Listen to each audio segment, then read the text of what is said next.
জান্নাতের সন্তান নাই যার আমল ওজন হবে না, যার কারণে আমলের ওজন বাড়ানোর জন্য আল্লাহ তাআলার ফজল করম আমাদের রাসূল সাল্লাল্লাহু আলাইহি ওয়াসাল্লাম সুন্দর একটা আমাদের মতো দুর্বল মানুষের জন্য সুন্দর একটা ব্যবস্থা দিয়ে দিয়েছেন যে সুবহানাল্লাহি ওয়া বিহামদিহি সুবহানাল্লাহিল আযীম।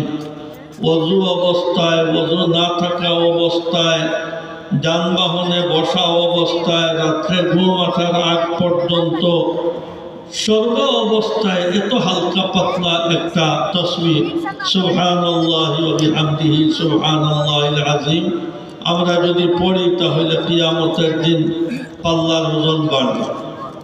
আমরা আমাদের আমল দিয়ে পাল্লার ওজন বাড়াইতে পারবো না, এতটুকু আমল আমরা করতে পারবো না, যার কারণে তাসবিহ তাহলিলের মাধ্যমে আমাদের পাল্লার ওজন বাড়ানো দরকার। আল্লাহ তাআলা জবান দিছেন, এত দামি বাকশক্তি দিছেন। বাকশক্তি দিছেন আলতু ফালতু কথা বলার জন্য নাকি?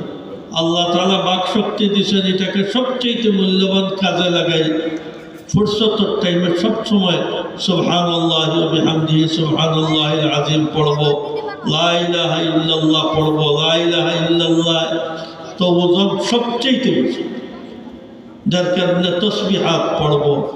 এত সহজ জিনিস যদি আদত না করতে পারি তাহলে বদকিসমত ছাড়া আর কিচ্ছু নয়। এত সহজ জিনিসে পাল্লার ওজন বাড়ানোর এই মেহনতটা কেন করব? আল্লাহ তাআলা আমাদের সবাইকে তৌফিক দান করুক, আমরা যেন এই তাসবিহ পড়তে পারি, হারাম থেকে যেন বেঁচে থাকতে পারি। আমাদের যখন প্রত্যেক কথা কাজ ওজন হবে তাহলে ফালতু কথা কখনো বলবো না।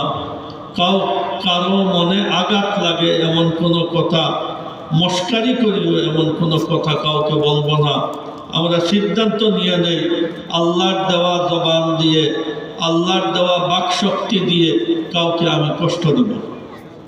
আর আমি সিদ্ধান্ত নিয়ে নেই আল্লাহর দেওয়া বডি দিয়ে, হাত পাও দিয়ে আমি কাউকে কষ্ট দেব, তো হাজার হাজার গুনাহ থেকে আমরা বেঁচে যাব।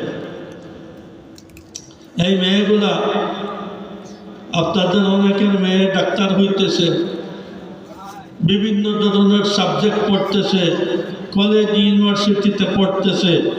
বাংলাদেশের এই ধরনের শিক্ষিত সব মেয়েগুলাকে যদি এক পাল্লায় উঠানো যায়, আর দৌড়ায় হাদিস পড়নেওয়ালা একটা মেয়েকে এক পাল্লায় উঠানো যায়, তো এই মেয়ের তো দ্বারের পাশে সারা বাংলাদেশের মেয়েরা আসতে পারবে।